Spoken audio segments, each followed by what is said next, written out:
get it going.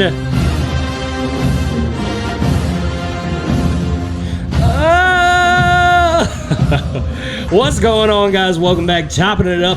We have our first 10 games in the books, and we're going to talk about them all at length today. Boy, baseball was back, and I could not be happier. I don't know if that's how y'all feel, but it's certainly how I feel. Back at it again. What's up? It's Chandler, Big Country _6 on Twitter and Instagram. Those underscores may vary, but we're going to talk some Braves baseball today. We're going to talk NL East. Follow me if you love Atlanta sports. Follow me if you love the Atlanta Braves. Opening the series against the Nationals was a good one. We take 2 out of 3 in Washington.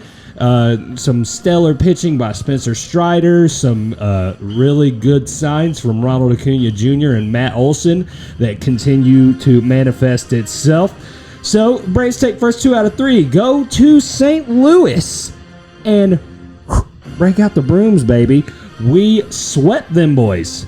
5-1 road trip to begin the year. Absolute thriller of a home opener. Orlando Arcia. That's my shortstop. He walked it off in the Thursday home opener. Whew. But after that, the rest of the series against the Padres was interesting. We'll dive into that. And early nitpicky injuries became apparent in the rest of this series against San Diego. But it's mostly the pitching, I guess, that just didn't quite set the table. We're not going to overreact, especially to something like that when the injuries are the way that they are. But Friday night, the Braves' winning streak ended at 4. Jared Schuster, 2 rough starts to begin his MLB career. We were expecting a little bit better, but hey, it's like Brian Snitker said, they're learning on the job. He gets sent back down to AAA, and we'll work with him. Really looking forward to getting Max Fried back. Really looking forward to getting Kyle Wright back. Looking forward to possibly getting Soroka back. So that's 3 pitchers right there that will definitely help going forward in the bulkier part of the season. But like I said, Braves they lose their winning streak at 4 on Friday night. A tough 5-4 loss. But yeah, Schuster with a rough start. 4 walks, 4 earned, 4 innings. Michael Tonkin was a pretty early relief surprise. Pretty good out of the bullpen. He did take the loss in that game. He did have a decent enough outing, but that's when the bats went cold. They scored 1 run. Bats went cold the rest of the weekend. And when I mean cold, I mean that literally and figuratively, because I chose Saturday as my first visit to Truist Park this season, and it was the coldest Braves game I've ever been to. And I don't say that lightly. I've been to more games than I can count. It was about 45 degrees, and it was overcast, and it was about 10-15 mile an hour winds in my freaking face, cutting through my bones. That's that southern shiver for you, man. It was rough. I had some of my friends in there that couldn't thug it out. Love y'all, but y'all are soft. But yeah, I mean that literally. But in that game, 4-1 loss on Saturday. I'm really hoping Travis d'Arnaud's okay. That's his 4th concussion that he suffered on the play at the plate. A play at the plate, which I am indifferent to. I'm more focused on Travis there. I need that. We need that man. I hope he has a speedy recovery under protocol. Honestly, take your time. I mean, yes, we need him, but not at the expense of his long-term health after his baseball career is over. So take your time, Travie. Love you. Braves scored a total of 3 runs in the final 2 games. Don't anybody panic, please, for the love of God. But yeah, that was kind of rough.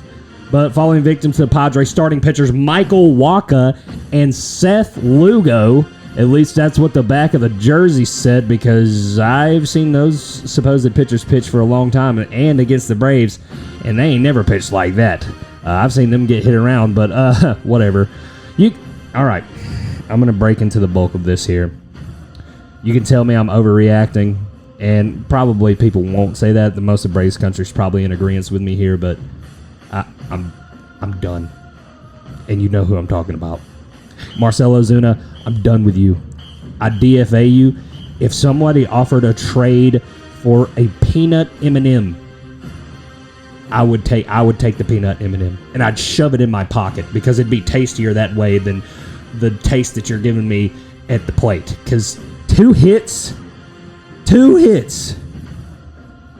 both solo homers, and absolutely nothing else. Striking out a majority of the time, and when he wasn't rolling, he was rolling up, rally-ending, killing double plays.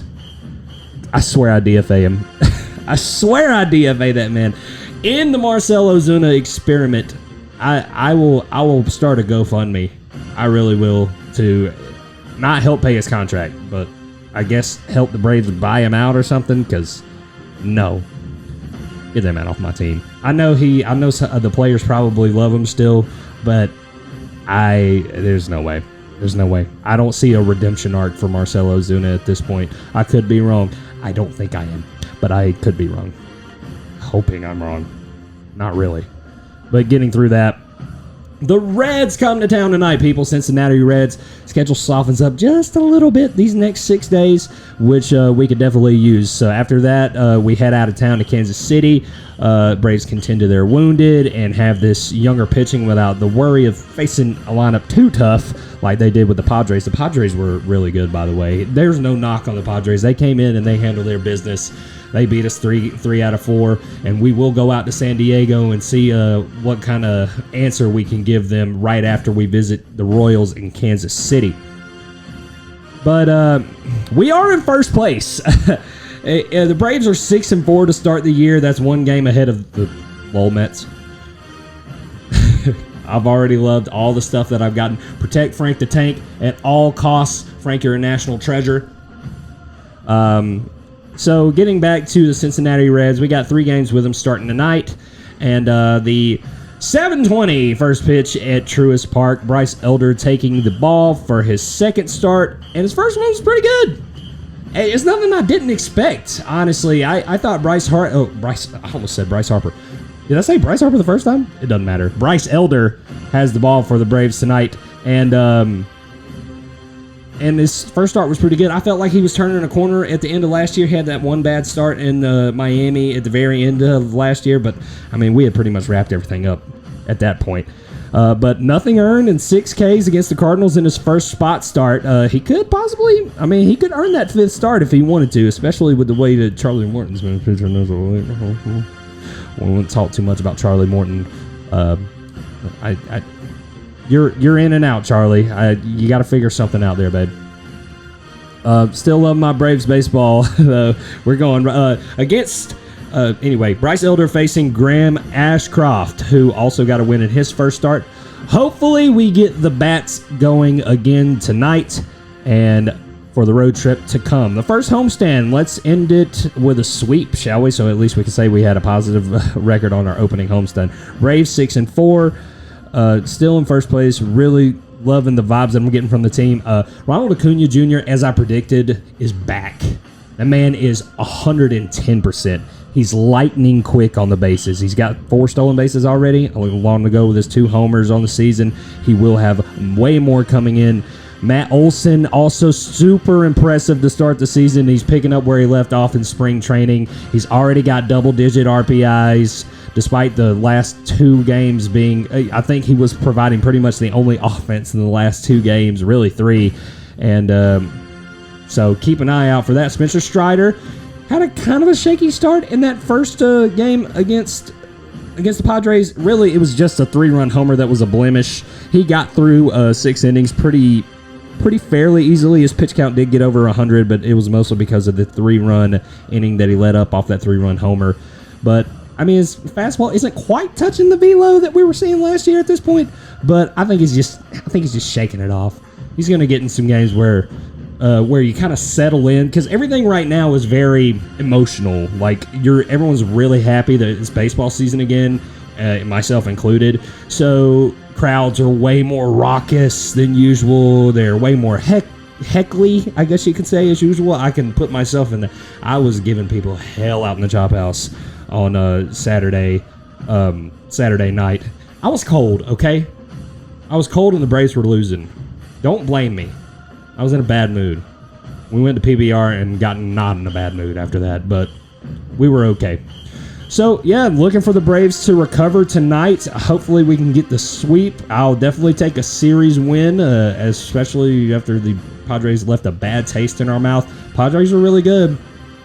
Got to give it to them, especially if they keep getting performances from Michael Wacha and Seth Lugo the way that they got. That's insane. That's the only that out of all the things this weekend that happened that I thought was weird, those were the two weirdest things. Is Michael Wacha and Seth Lugo combining for like 12 innings with 19 strikeouts, some crazy number, and like one earned run. So yeah, whatever the Padres pitching coaches are doing over there right now, it's working. It's definitely working. So. There was another injury on here, I guess, that I wanted to talk about, and it's Michael Harris. Michael Harris is second, sliding into second base on Friday night, or was it Thursday night? Well, either way, he twinged his back a little, so he's got a lower back strain. He's on a 10-day IL. I hate that.